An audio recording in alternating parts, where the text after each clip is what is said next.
Yo, what's up, guys? Teacher Polov here, and today we're reacting to this video from Tifo Sports. So, we're continuing our deep dive into American football. We're learning about the sport. This is a video talking about why college stadiums are the biggest in the world, which was a revelation to me. We're going to find out more, so tune in, like, subscribe, and let's go. These are the biggest stadiums in the world. Top of the list is the Narendra Modi Stadium. As a Shout out to India, man. Look at that stadium. That is huge. Narendra Modi Stadium. Dude, cricket, number one sport in India. cricket stadium in India, it's host to the most popular sport in the most populous country on earth, so the capacity feels about right. Second is the Rungrado 1st of May Stadium in Pyongyang, North Korea. But while it is a sports stadium, it's more frequently used for massive performances celebrating the North Korean nation and President Kim Il-sung. So again, the capacity makes sense. But after that, filling out the rest of the top 10, there is a common theme. They're all college football stadiums. Now, that is insane. Number one biggest stadium in the world is from India, Narendra Modi Stadium, 132,000. Number two is in North Korea, 114,000. And the rest of the top 10, with all of them over 100,000, is college football in the United States. I'll repeat that. College football. Not even NFL. College football. That's insane. Let's learn more. College football is one of the most popular sports in the United States, but it's not a professional American sports league like the NFL. University students are the athletes, and the stadiums are mostly on university campuses. That's so crazy. With all of that in mind, that's crazy. It's in the campus. It's in the are the athletes, and the stadiums are mostly on university campuses. That's With all of that in mind, why exactly does this sport have most of the biggest stadiums in the world? Because people love it. People absolutely love it. And I'm just finding out now. Listen, how big are the universities so that the stadiums fit in the campus? I have no idea. That's something else I'm going to check out on my non-sports channel, on my other channels. That's going to be insane.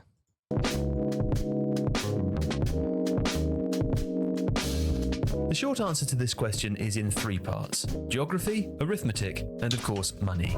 Franklin Field in Philadelphia, built in 1895 to house Penn's football stadium, is credited as the first stadium built primarily for college football. Penn State? But it was quickly deemed too small for big games, and it was replaced just 8 years later. And that set the tone. That's Football was crazy. growing in popularity, and as there were no NFL teams yet, college teams filled the demand. That makes a lot of Powerful sense. College teams played in the Northeast, where the stadium boom began. Harvard built a 40,000-seater in 1903, and in 1914, Yale blew past that with the Yale Bowl, seating 64,000, with temporary. And remember, back in the day, there weren't so many people. Like, obviously, the population was high, but not as high as it is now. The population of the United States is 350 plus, right? Million. Yale blew past that with the Yale Bowl, seating 64,000, with temporary seats that could take it above 70,000. And there was no slowing down after World War I. In fact, conditions were primed to ramp up stadium building even further. The competition between schools to attract the best players was growing. In the century before name, image, likeness deals allowed the best players to earn money through endorsements, you couldn't buy a better team, but you could build a much bigger stadium to attract the best players. In 1921, Stanford opened a 65,000-seater stadium largely in response to the excellent team of SoCal, who themselves built a 73,000-seater stadium just 2 years later. So you're telling me that this was kind of like a perk, right? It was kind of like a monument where you would call the best players and say, listen, you're going to be in our campus. We have a good university. Plus, we have the biggest stadium in the United States. You're going to play in front of 70,000 people. Join our team. Join our university. So it was kind of like, yeah, it was a monument, basically. Just like it was a flex also. I get it. And this is prior to the NFL. So the most popular sport in America was based in college. That is absolutely insane. and the tradition continues and goes on, especially because a lot of people who go to college, that's where they listen, they spend most of their time. So obviously having a team in your college, in your campus, is definitely going to be more attractive than, watching the NFL where you have to go over to another place. You know what I'm saying? I feel like you support a lot more because it's so more. I think it feels more intimate, so much like it's more intimate. You actually kind of get to know those players. Sometimes you're friends with them. It's insane. It's insane. 70,000 people. Actually, there's more. The top 10 is 100,000. That's insane. Howe, who themselves built a 73,000-seater stadium just 2 years later. And demand for crazy. college football was only increasing. More people had cars, and the highway system improved, making it easier to get to games. Student enrollment grew too, and there was a general economic boom in the roaring 20s, so schools poured money into their football stadiums. But even with capacities going up, people still couldn't get in. The New York Times wrote in 1926, as large as they build the stadiums, they're never large enough to meet the growing need. That's And insane. also, there was then, and still is, a fundamental economic motivation. There aren't many college football games per year, so to maximize revenue, you need to maximize seats. Wait, there aren't many college games? I know there's a season. The NFL is like 4 months, I think. What about college football? And I just not realized, but I just learned it's called the NCAA, right? And I learned that because I was getting copyrighted. So if you don't see some of the videos on the channel, go over to Patreon or Buy Me Coffee to watch it for free. Don't worry, it's not behind a paywall, although I do have content behind a paywall if you're interested. But I'm just saying, if you go into one of the videos and it's taken down by the NCAA, who hired a company called Veritone, that's why. I don't know if you guys know or heard other creators talk about this, but yeah, I'm being hit. So yeah, I'm not going to slow down. We're going to keep doing the college football.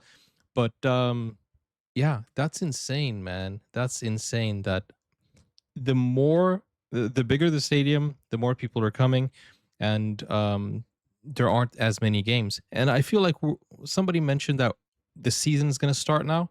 So I'm going to try to watch those. Those will be probably blocked. So I don't know if I do a watch party or watch the highlights, or I don't know yet.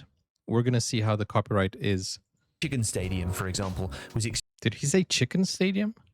so to maximize revenue, you need to maximize seats. Michigan Stadium, for example, was expanded to a capacity of at least 100,000 in 1927 after a report from the university administration called for the stadium to be built with, quote, the utmost simplicity, or in other words, to focus on capacity. That's crazy, man.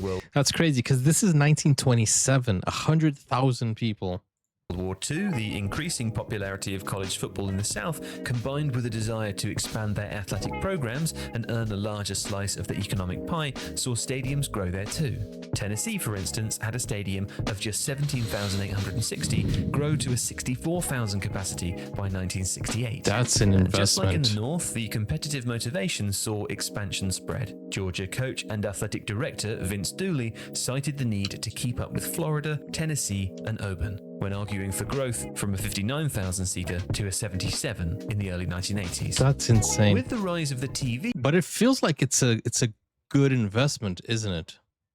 1,000-seater to a 77 in the early 1980s. With the rise of the TV era, though, the NFL had begun growing in popularity. But even as it grew into the richest league in the world, and glitzy stadiums sprung up for teams like the Cowboys and the Rams, capacities didn't get close to the college level. The MetLife Stadium in New Jersey, for example, which serves two teams in the largest metropolitan area in America, holds 25,000 seats fewer than Penn State's Beaver Stadium, which is located 4 hours away in the middle of nowhere in central Pennsylvania. Really? So why is this? Well, for one thing, the NFL teams were playing catch-up in terms of popularity. They also had more games per year and less need. Wait, if it's in the middle of nowhere, then how big is the parking area? Because you need to have parking, right? Because you can only get there by either bus or car. They must have like a huge parking. Or maybe if it's in the middle of nowhere, nowhere, you have to park, I don't know. anywhere, I guess. I guess there's a lot of free space. But honestly, when I saw the World Cup, people were saying these parking spaces were like $100 or 150. That's insane. That's insane. And I did have a question. That's why I paused. The question is, do college football organizers have any resentment, or did they in the past? Because this was back in the day. This is like, I don't know how old the NFL is, but at least 100 years, right? Did they have, I feel like there was a lot of pushback, and I feel like a lot of resentment towards, like, why would you need NFL since we already have like a college football system? It's going to TV. I feel like there is this rivalry between NFL and college football, at least from what I've seen in the comments as well.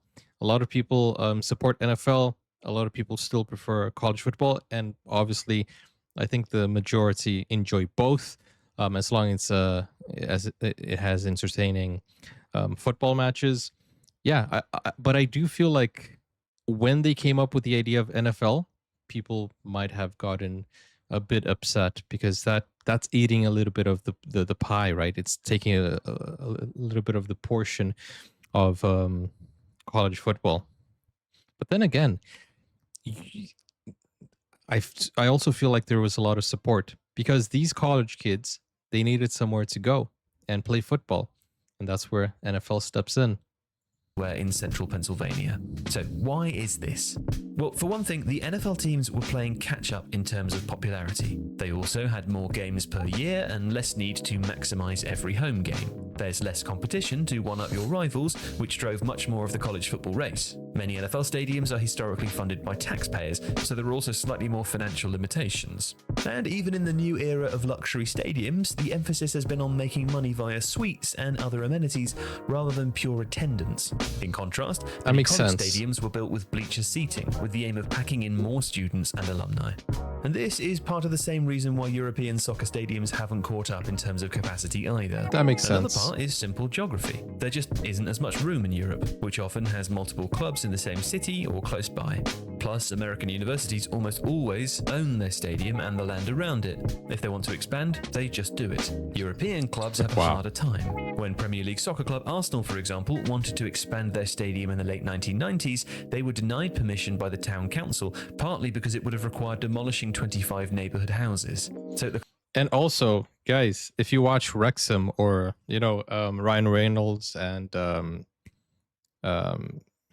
I never remember the other guy's name.